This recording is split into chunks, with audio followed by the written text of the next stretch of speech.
So you have two Phillips screws right here. Just use a Phillips head, take those off. This is super simple, anybody can do this one. You got two screws, take those off, then this will pop right off. So your brake light is gonna be right here. Twist it counterclockwise, it'll pop right off. To take it off, push it down, then twist it. Right there, this is what the light bulb looks like right here. And when you pop it back in, push it in and twist it. And you just gotta align the tabs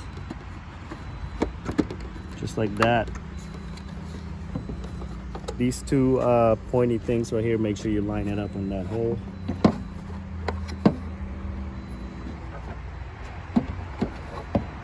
Okay, put your two screws back on, and that's it.